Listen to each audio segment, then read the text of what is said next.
Shalom sahabat yang baik hati, salam sehat selalu bagi kita semuanya. Marilah kita bersatu di dalam doa. Allah Bapa yang kami sembah dan kami muliakan di dalam segenap perjalanan hidup kami, saat ini kami mau merenungkan firman Tuhan. Biarlah hati dan pikiran kami terbuka akan firman Tuhan, dan firman Tuhan bekerja berkuasa atas hati, pikiran, dan hidup kami. Amin.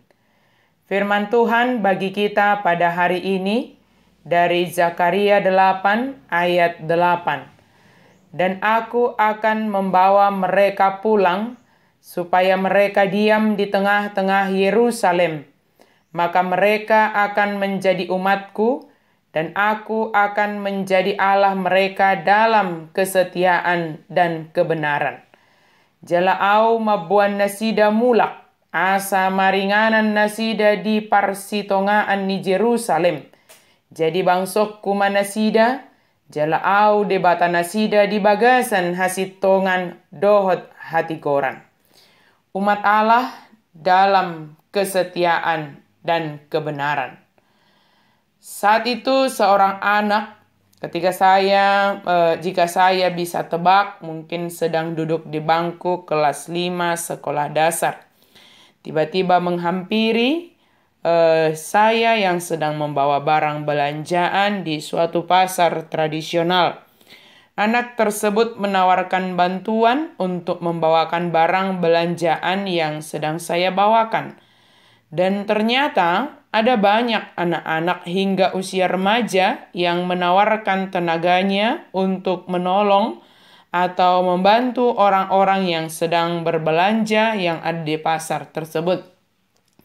Anak-anak tersebut menawarkan bantuan adalah dengan tujuan supaya mereka mendapatkan uang dengan jasa yang mereka berikan kepada para konsumen yang sedang berbelanja kebutuhan di pasar tersebut. Apakah ada yang mengkoordinir mereka atau yang menjadi pemimpin mereka? Saya kurang mengetahui informasinya. Yang jelas mereka sangat menolong kita untuk membantu membawakan barang belanjaan yang kita dapat sedikit, dan kita dapat sedikit berbagi dari apa yang ada pada kita tanpa mereka tetapkan tarif yang harus kita bayarkan kepada mereka. Tujuan tindakan menawarkan jasa atau menawarkan bantuan dengan menggunakan tenaga mereka tersebut adalah bagaimana mereka dapat mendapatkan uang yang mereka pergunakan untuk kebutuhan hidup mereka. Tetapi jika kita melihat Allah yang menolong kita, melepaskan kita dari segala kesesakan dan keberadaan kita yang dalam situasi tanda kutip pembuangan, bukan untuk mendapatkan sesuatu dari kita. Allah bertindak membawa orang buangan atau dikatakan sisa-sisa, yaitu sekelompok kecil orang-orang buangan yang pulang dari Babel untuk membangun kembali Yerusalem dan Bait Allah, bukan untuk mendapatkan keuntungan dari mereka. Justru Allah melakukannya adalah karena kasih-Nya yang ingin melepaskan, membebaskan umat-Nya dari pembuangan, sehingga mereka dapat beribadah dengan baik kepada Tuhan Allah Israel. Allah sendiri yang memilih mereka menjadi umat-Nya, bukan karena kehebatan dan kebesaran umat tersebut.